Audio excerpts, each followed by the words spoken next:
Bismillahirrahmanirrahim. Assalamualaikum warahmatullahi wabarakatuh. Alhamdulillahi rabbil alamin, alladzi arsala rasulahu bil huda wa dinil haq liyudhhirahu ala dini kullih wa kafa billahi shahida. Asyhadu an la ilaha illallah wahdahu la syarika lah wa asyhadu anna Muhammadan abduhu wa rasuluh. Amma ba'du. Ayyuhal hadirun, jamaah rahimakumullah, alhamdulillah, pada kesempatan kali ini kita dipertemukan oleh Allah Subhanahu wa taala. Di kesempatan yang mulia ini, marilah kita bersyukur kepada Allah Subhanahu wa taala atas segala karunia, rahmat dan hidayahnya untuk kita semua. Di antara nikmat-nikmat yang begitu banyak adalah nikmat iman dan nikmat Islam, yang harus kita syukuri dengan cara banyak memperbanyak peribadatan kepada Allah Subhanahu wa taala. Hadirin, sesungguhnya peribadatan itu sangat banyak, ya. Jenis-jenisnya pun beragam. Ada ibadah yang berkaitan dengan anggota badan kita, ya, seperti salat, haji, jihad fisabilillah, dan aneka ragam ibadah yang lainnya. Ada juga yang bersifat maliyah, yang berkaitan dengan harta, yaitu zakat, infak, sedekah, ya. Kemudian ibadah-ibadah yang lainnya dari jenis ibadah maliyah. Ada juga ibadah qalbiyah, ibadah hati, ya, seperti sabar, syukur, tawakal, dan yang lainnya. Dan termasuk salah satu jenis ibadah yang agung, yang selain pahalanya besar karena kaitannya dengan Allah Subhanahu wa taala, juga mengandung faidah yang besar bagi kita, terutama di dalam menjalani kehidupan kita sehari-hari. Ibadah itu adalah al-husnudzon billah, ya. Ibadah itu namanya adalah husnudzon billah, yaitu berprasangka baik kepada Allah Subhanahu wa taala. Ibadah itu mengharuskan kita untuk senantiasa berprasangka baik kepada Allah Subhanahu wa taala, bahwa Allah Subhanahu wa taala tidaklah mencelakakan kita, bahwa Allah Subhanahu wa taala dengan segala hikmahnya selalu melakukan yang terbaik untuk hamba-hambanya, yaitu kita diantaranya adalah manusia. Nah, peribadatan ini yaitu husnudzan billah, berprasangka baik kepada Allah Subhanahu wa taala, sumbernya adalah satu ibadah yang lainnya. Artinya bahwa kita tidak akan bisa melaksanakan ibadah ini, yaitu berprasangka baik kepada Allah Subhanahu wa taala, tanpa didasari satu ibadah yang lainnya. Apa itu? Yaitu ma'rifatullah, mengenal Allah Subhanahu wa taala dengan sebaik-baiknya, sesuai dengan apa yang Allah Subhanahu wa taala sifatkan dirinya. Allah Subhanahu wa taala namakan dirinya, yang semua sifat-sifat itu mengandung keagungan, mengandung puncak kebaikan. Jadi seorang yang mengetahui Allah Subhanahu wa taala dengan benar, maka dia akan bisa berhusnudzon kepada Allah Subhanahu wa taala. Dan sebaliknya, kalau orang itu tidak mengenal Allah Subhanahu wa taala dengan sebaik-baiknya, maka dia tidak akan bisa berhusnudzon kepada Allah Subhanahu wa taala. Hadirin rahimakumullah, siapa yang mengenal bahwa Allah Subhanahu wa taala, Rabb kita itu namanya Al-Alim atau Al-Khabir. Dialah Allah Subhanahu wa taala yang Maha mengetahui apa yang telah lalu dan apa yang akan datang. Bahwa apa yang terjadi semua ini diketahui oleh Allah Subhanahu wa taala. Allah Subhanahu wa taala tahu yang terbaik buat kita, maka ditakdirkan yang terbaik. Maka ketika kita terjadi pada sesuatu pada kita yang mungkin itu adalah sesuatu yang menurut kita itu tidak baik atau buruk, maka kita meyakini itu adalah sesuatu yang terbaik untuk kita di mata Allah Subhanahu wa taala, di sisi Allah Subhanahu wa taala, ya. Karena Allah selalu mengetahui yang terbaik untuk kita, menakdirkan yang terbaik. Sebagaimana firman-Nya, wa asa an takrahu syai'an wa huwa khairul lakum, wa asa an tuhibbu syai'an wa huwa syarrul lakum, wallahu ya'lamu wa antum la ta'lamun. Boleh jadi kalian membenci sesuatu, padahal itu adalah kebaikan untuk kalian. Dan boleh jadi kalian mencintai sesuatu, padahal itu adalah suatu keburukan untuk kalian. Ya, Allah Subhanahu wa taala mengetahuinya, sementara kalian tidak mengetahuinya. Ya, jadi pengetahuan kita tentang Al-Alim akan mendorong kita berhusnuzon kepada Allah Subhanahu wa taala bahwa apa yang terjadi semua ini diketahui oleh Allah Subhanahu wa taala dan Allah yang tahu yang terbaik untuk kita. Ya. Kemudian ketika seorang mukmin dia berprasangka baik kepada Allah Subhanahu wa taala, ketika terjadi suatu musibah pada dirinya ataupun kesulitan yang menimpanya, maka dia akan menganggap itu adalah sebagai penggugur dosa-dosanya, sebagai cambukan agar ia berhenti dari setiap kelalaian ataupun dosa-dosa yang dia lakukan, dan juga sebagai peninggi derajatnya, sebagai penegas kesabarannya, dan sebagai jalan baginya untuk menuju surga Allah Subhanahu wa taala. Maka dia mutmain, tenang dengan ujian itu, dan berusaha menempuh sebab-sebabnya agar ujian itu diangkat oleh Allah Subhanahu wa taala. Seorang yang mengetahui bahwa Allah Subhanahu wa taala Ar-Rahman, yaitu begitu luas rahmat dan ampunannya. Allah Subhanahu wa taala Maha menerima taubat. Maka kita meyakini sebesar apapun dosa-dosa yang dilakukan oleh seorang anak Adam, oleh seorang manusia, maka hal itu bisa diampuni oleh Allah Subhanahu wa taala. Sehingga besar harapannya akan ampunan Allah Subhanahu wa taala. Ya. Dan rasa berharap, keyakinan itu akan bertambah-tambah ketika kita saat itu tidak berdaya. Ketika kita sedang dalam keadaan sakit, banyak amal ibadah yang mungkin terlewatkan, amal-amal dakwah, amal-amal sholat berjamaah, ataupun amal yang menghendaki atau mengharuskan kekuatan fisik. Ya, kita terlewat untuk mengumpulkan kebaikan, tapi kita percaya bahwa Allah Subhanahu wa taala akan merahmati kita. Allah Subhanahu wa taala akan tetap memberikan ganjaran, karena semua itu, ibadah-ibadah itu tidak bisa kita lakukan karena ada sebab, ada halangan.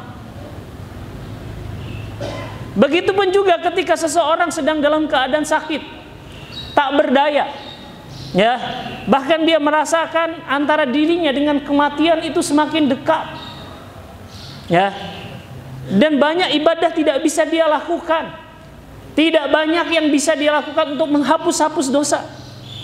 Maka dia saat itu hanya menyandarkan kepada rahmat Allah Subhanahu wa taala.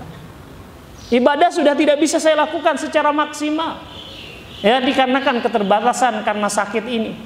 Ya, sementara dosa-dosa yang telah lalu juga diingat-ingat oleh dirinya masih begitu banyak. Maka dia percaya bahwa Allah Subhanahu wa taala akan mengampuni dosa semuanya jika dia ikhlas di dalam bertaubat kepada Allah Subhanahu wa taala. Ya.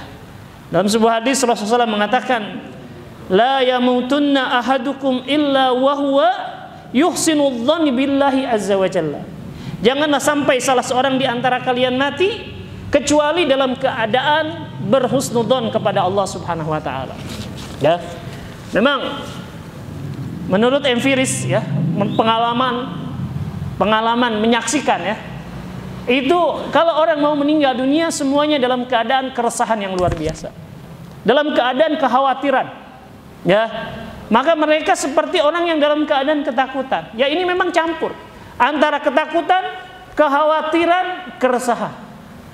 Ketakutan bertemu dengan malakul maut, ketakutan ketika akan bertemu dengan Allah, apa yang akan dipertanggungjawabkan, kekhawatiran karena harus meninggalkan anak, istri, dan urusan-urusan dunia, dan kebelum siapan untuk menghadapi episode akhirat. Semuanya dalam keadaan keresahan, ya, ketidakpastian. Maka husnudzon kepada Allah Subhanahu wa taala itu adalah sesuatu yang sangat membantu seseorang untuk melewati episode kematiannya. Karena dia yakin bahwa Allah Subhanahu wa taala akan menuntunnya menuju husnul khatimah. Allah akan merahmatinya, akan mengampuni dosa-dosanya. Oleh karena itu, Rasulullah SAW mengatakan, janganlah salah seorang di antara kalian meninggal dunia kecuali dalam keadaan berhusnudzon kepada Allah Subhanahu wa taala. Dan husnudzon billah itu bukan hanya ujug-ujug di saat kematian saja, tapi harus kita biasakan. Ya, harus kita biasakan, harus menjadi sebuah keyakinan bagi kita untuk berprasangka baik kepada Allah Subhanahu wa taala. Ini adalah suatu ibadah yang sangat agung, ya. Jadi pahala yang besar. Sebagaimana kita dituntut untuk berprasangka baik kepada manusia, ya, maka berprasangka baik kepada Allah Subhanahu wa taala sangat dituntut. Ya. Sangat ditekankan. Karena dengan kebaikan-kebaikan yang Allah Subhanahu wa taala berikan, limpahan rahmatnya kepada kita, janji ampunannya, itu sangat patut untuk kita bersuntun kepada Allah Subhanahu wa taala. Ya. Manusia yang kita tidak kenal saja juntrungannya atau tidak jelas, kita dituntut untuk bersuntun. Ya, bagaimana kepada Allah Subhanahu wa taala, Rabb kita yang terbukti sangat menyayangi kita, yang sangat besar rahmatnya kepada kita semua. Janji ampunannya nyata bagi kita, bertebaran di banyak ayat dan hadis Rasulullah SAW. Ya.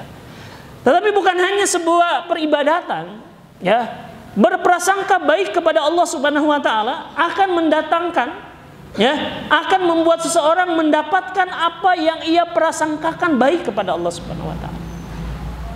Ya, jadi misalkan kita berprasangka baik kepada Allah bahwa Allah akan mengampuni dosa kita, bahwa Allah akan menolong orang-orang yang beriman di saat-saat mereka kesulitan, maka Allah pasti mengampuni orang itu. Maka Allah pasti akan menolong orang-orang tersebut. Sesuai dengan janji Allah Subhanahu wa taala dalam hadis qudsi, Rasulullah SAW bersabda, Allah Subhanahu wa taala berfirman, "Ana 'inda dhanni 'abdi bi, wa in dhanna bi khairan falahu, wa in dhanna syarran falahu." Ya. Sesungguhnya aku sesuai dengan prasangka hambaku terhadapku. Jika ia berprasangka baik kepadaku, maka baginya apa yang ia prasangkakan. Dan jika ia berprasangka buruk, maka baginya apa yang ia prasangkakan. Hadis riwayat Imam Ahmad. Ya. Tentang hadis ini, Abdullah bin Mas'ud radhiyallahu an mengatakan, yang artinya demi Allah tak ada pemberian yang diberikan kepada seorang hamba yang beriman yang lebih baik daripada apa yang dia sangkakan kepada Allah. Ya, apa yang dia sangkakan baik kepada Allah. Demi Allah tidaklah seorang hamba berbaik sangka kepada Allah kecuali Allah berikan apa yang ia sangkakan. Itu semua karena kebaikan berada di tangan Allah Subhanahu wa taala. Ya. Jadi akan mendapatkan apa yang kita sangkakan kepada Allah Subhanahu wa taala. Dan sebaliknya, kalau kita menjadi orang yang pesimistik, ya, maka kita akan mendapatkan apa yang kita inginkan dari keburukan itu. Ya. Nah, tetapi harus digarisbawahi, harus dijadikan catatan adalah jika kita berprasangka baik kepada Allah Subhanahu wa taala, harus diiringi dengan amal-amal yang sesuai dengan apa yang kita prasangkakan kepada Allah Subhanahu wa taala. Harus diiringi dengan amal-amal, bukan hanya, ya, tidak melakukan apa-apa. Kita tahu bahwa Allah Subhanahu wa taala Ar-Razzaq, Maha memberikan rezeki, akan memberikan rezeki kepada hamba-hambanya. Ya, orang-orang kafir saja mendapatkan rezeki, apalagi orang-orang yang beriman. Kita yakin. Ya, tapi ini harus diiringi dengan amal-amal yang bisa mendatangkan rezeki tersebut. Seperti misalkan bekerja keras, bekerja dengan cermat, ya, kemudian berusaha, ya, semaksimal mungkin untuk mendatangkan rezeki tersebut. Tidak hanya meyakini Allah akan memberikan rezeki kepada kita, lantas kita tidak berbuat apa-apa, tidak berusaha, ya, jadi kaum rebahan saja, gitu ya. Jadi menempuh sebabnya, ya. Begitu juga kalau misalkan kita meyakini bahwa Allah Subhanahu wa taala akan mengampuni dosa-dosa kita, maka hal ini mengharuskan kita menghadirkan taubat yang benar, harus rutin beristighfar dan khawatir akibat buruk yang ditimbulkan dari dosa yang kita lakukan. Ya, ini amal-amal terusannya, amal-amal yang mendatangkan ampunan Allah Subhanahu wa taala. Bukan sebaliknya, ya, setelah berprasangka baik kepada Allah Subhanahu wa taala, lantas kemudian kita bermudah-mudahan dalam melakukan dosa. Ya, nggak apa-apa, Allah kan Maha Pengampun. Sedikit-sedikit sengaja berbuat dosa. Ya. Nah, kemudian yang lainnya, contoh yang lainnya, hadirin rahimakumullah, kalau misalkan kita berprasangka baik bahwa ketika Allah Subhanahu wa taala menimpakan musibah untuk kita, ya, kita akan mendapatkan pahala. Maka hal itu harus diiringi dengan sikap sabar atas musibah, dengan sikap ridha atas ketentuan Allah Subhanahu wa taala. Merasakan kelemahan diri kita, Allah Subhanahu wa taala lah yang maha kuat. Ya, dengan demikian kita akan mendapatkan pahala dan hikmah atas musibah-musibah yang terjadi pada diri kita. Ya. Hadirin rahimakumullah, contoh dari orang-orang yang mereka senantiasa berprasangka baik kepada Allah Subhanahu wa taala, contohnya begitu banyak dan disebutkan di dalam banyak ayat Al-Qur'an. Contohnya adalah kisah pertempuran antara Talut dan bala tentaranya melawan Jalut juga dengan bala tentaranya. Talut yang merupakan raja Bani Israel waktu itu adalah kekuatan yang sangat-sangat lemah. Orangnya sedikit, ya, kemudian jauh dibandingkan kekuatan Jalut dan bala tentaranya. Ketika mereka mau berhadapan, maka hal itu tentu saja menggetarkan orang-orang yang lemah imannya. Tapi tidak demikian dengan Talut dan tentara-tentara Talut yang telah terseleksi. Ketika menghadapi tentara Jalut yang begitu kuat, mereka mengatakan, qala alladziina yadhunnuna annahum mulaqullaha kam min fi'atin qalilatin ghalabat fi'atan katsiratan biidznillah wallahu ma'as sabirin. Ya. Dan berkatalah orang-orang yang yakin bahwa mereka akan bertemu dengan Allah Subhanahu wa taala. Mereka yakin dengan Allah Subhanahu wa taala. Mereka mengatakan kam min fi'atin qalilatin ghalabat fi'atan katsiratan biidznillah.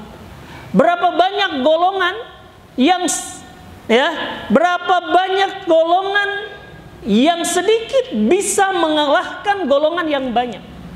Ya, dan sesungguhnya Allah Subhanahu wa taala bersama orang-orang yang sabar.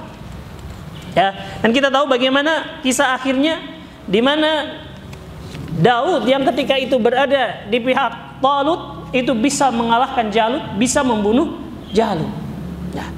Dan mereka ketika proses berperang tersebut mengalahkan Talut tersebut, mengalahkan Jalut tersebut, mereka menempuh sebab-sebab. Ya, mereka sabar di dalam pertempuran. Mereka berdoa kepada Allah memohon pertolongan. Di antara doanya yang sangat terkenal adalah Rabbana afrigh alaina sabran wa tsabbit aqdamana wansurna 'alal qaumil kafirin. Ya Allah, limpahkanlah kesabaran kepada kami. Kukuhkanlah langkah kami dan tolonglah kami atas orang-orang yang kafir. Dan kemudian Allah menolongnya sampai Daud bisa mengalahkan Jalut. Ya, lihat ya bahwa Daud dan bala tentaranya mereka begitu yakin kepada Allah bahwa Allah Subhanahu wa taala akan menolong mereka, dan akhirnya terjadi. Allah menolong mereka mengalahkan bala tentara yang jauh lebih kuat daripada mereka. Ya. Nah, ini contoh yang pertama.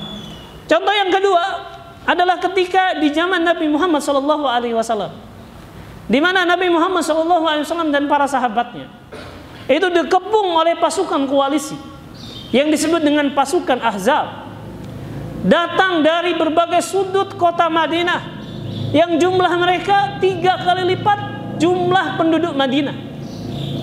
Bukan tentaranya ya, tapi jumlah mereka 3 kali lipat dari jumlah penduduk Madinah. Waktu itu penduduk Madinah jumlahnya antara 3.000 sampai 5.000 orang. Sementara yang datang mengepung mereka itu sampai 12.000 lebih pasukan. Terdiri dari pasukan orang-orang Quraisy, pasukan orang-orang kufar Arab, ya, orang-orang kafir Arab yang masih belum memeluk Islam ketika itu, dan juga pasukan Yahudi. Ya, musuh itu datang dari segala penjuru kota Madinah. Bahkan musuh itu datang dari dalam kota sendiri, di mana orang-orang Yahudi, yaitu suku Yahudi Bani Quraizah, menyatakan dirinya berkhianat dan bergabung dengan pasukan Ahzab. Padahal pasukan itu atau kampung itu, suku itu adalah suku yang paling dekat kepada pusat kaum muslimin, bahkan pusat pengungsian kaum muslimin, yaitu wanita dan anak-anak. Tapi mereka menyatakan berkhianat. Ya, Sehingga ketika itu kota Madinah, penduduk Madinah dicekam rasa ketakutan yang luar biasa. Ya. Karena musuh datang dari berbagai sudut kota, mengepung mereka dan siap menghancurkan mereka, ya, dengan sekali pukulan. Hal inilah yang kemudian dijadikan atau menjadi hal ini adalah suatu ujian bagi mereka yang berada di Madinah. Yang imannya kuat akan tetap bertahan dan dimenangkan oleh Allah Subhanahu wa taala. Dan sebaliknya, mereka yang sengaja menyembunyikan kekafiran walaupun menampakkan keimanan, ditampakkan oleh Allah Subhanahu wa taala sikap mereka. Ketika datang musuh dari segala penjuru dunia, penjuru kota, yang membuat hati-hati itu bergoncang. Ya, sampai katakan jantung-jantung itu mau copot. Saking apa? Saking ketakutan ataupun ancaman besar di hadapan mereka. Ya. Orang-orang munafik kemudian menampakkan kemunafikan mereka. Mereka mengatakan bagaimana Muhammad SAW. Dia menjanjikan kepada kita akan menaklukkan istana-istana Damsyik, akan menaklukkan istana-istana Persia. Sementara kita berdiam di dalam rumah saja, kita tidak merasa aman. Di rumah saja kita nggak ketakutan. Ini dijanjikan karena waktu itu Nabi Muhammad SAW menggali parit, ya, lantas kemudian menghantam batu, di mana batu itu kemudian mengeluarkan cahaya, ya, yang cahaya itu menuju negeri Syam. Dikatakan bahwa kaum kalian akan sampai ke wilayah sana. Ya, bahwa kalian akan menguasai istana-istana Damsyik, istana-istana di Damaskus yang berada di Syam. Ya. Ini dijadikan bahan ejekan oleh orang-orang munafik. Bagaimana Muhammad SAW menjanjikan kita untuk menguasai istana Parsi, istana Syam, sementara di rumah saja kita ketakutan. Ya, tetapi lain halnya dengan orang-orang yang beriman. Ketika mereka dikepung, diminta untuk menyerah. Dengan mengatakan, orang-orang munafik itu mengatakan, kekuatan kita jauh di bawah mereka. Tidak ada gunanya kita melawan mereka. Jadi ngapain? Nyerah aja, ya, keluar saja, gitu kan? Lantas apa sifat orang-orang yang beriman? Disebutkan oleh Allah Subhanahu wa taala, alladzina qala lahumun nas, innan nasa qad jama'u lakum fakhshawhum fazadahum imanan wa qalu hasbunallahu wa ni'mal wakil. Mereka, orang-orang munafik mengatakan, sesungguhnya orang-orang Quraisy telah mengumpulkan pasukan untuk menyerang kalian. Oleh karena itu takutlah kepada mereka. Sudah nyerah saja, ya, sudah keluar saja daripada dihancurkan. Ternyata ucapan itu menambah kuat iman mereka. Ya, ternyata ucapan itu justru memperkuat keimanan orang-orang yang beriman. Rasulullah Shallallahu Alaihi Wasallam dan para sahabatnya.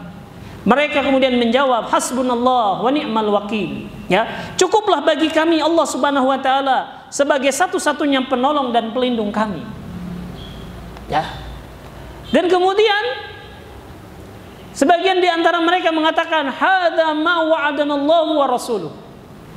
Ujian ini, pengepungan ini, ya, semua ini pernah dijanjikan oleh Allah Subhanahu wa taala bahwa kita akan diuji, dan di saat inilah kita membuktikan keimanan kita kepada Allah Subhanahu wa taala. Dan benar pasukan itu datang menyerbu, tapi terhalang dengan parit, ya. Mereka berhari-hari tidak bisa masuk.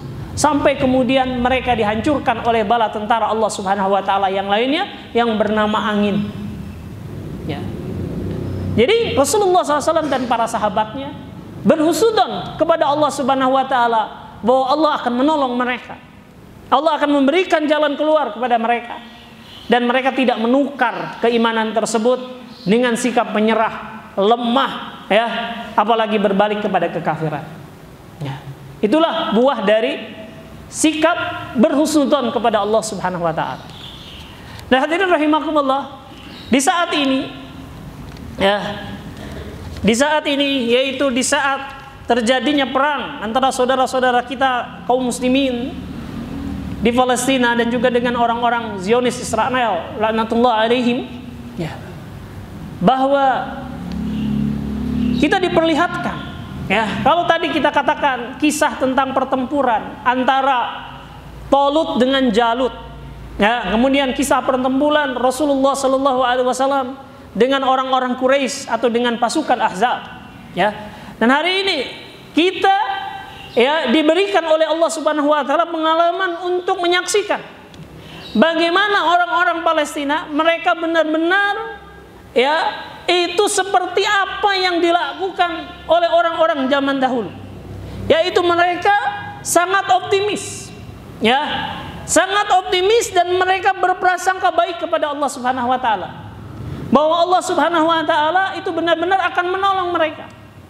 Ya, saya saksikan sendiri di channel Al Jazeera, ya, ketika seorang ibu gimana nih, rumahnya hancur.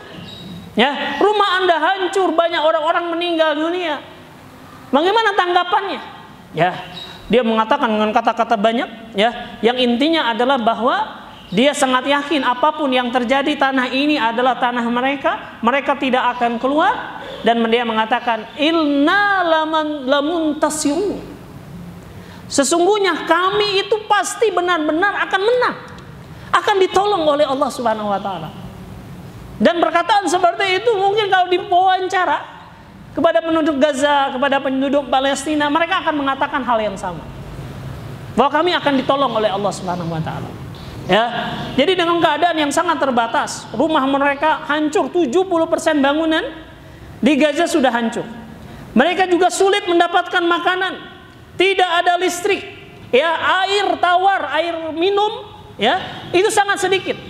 Sampai sebagian di antara mereka itu kemudian mengambil air di laut, lantas menyaringnya untuk kemudian diminum. Ya, internet juga sebentar, mungkin 15 menit 1 jam hidup, ya, lantas mati, sisanya mati. Ya, malam jangan tanya, pasti gelap gulita. Ya, tapi hal itu tidak mengubah keyakinan mereka bahwa Allah akan menolong mereka. Dan insya Allah seperti itulah kenyataannya, ya, bahwa mereka akan mendapatkan kemenangan. Dan pasukan Zionis Israel itu akan dikalahkan oleh Allah Subhanahu Wa Taala.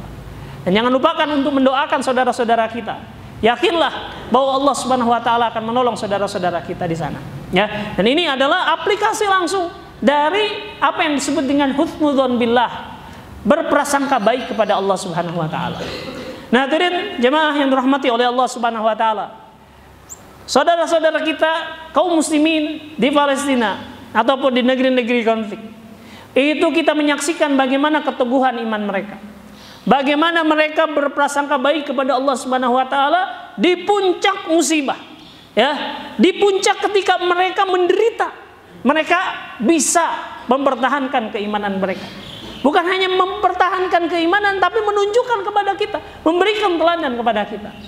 Tetapi permasalahannya adalah kalau musibah itu terjadi pada diri kita, sanggupkah kita berdiri tegak seperti itu?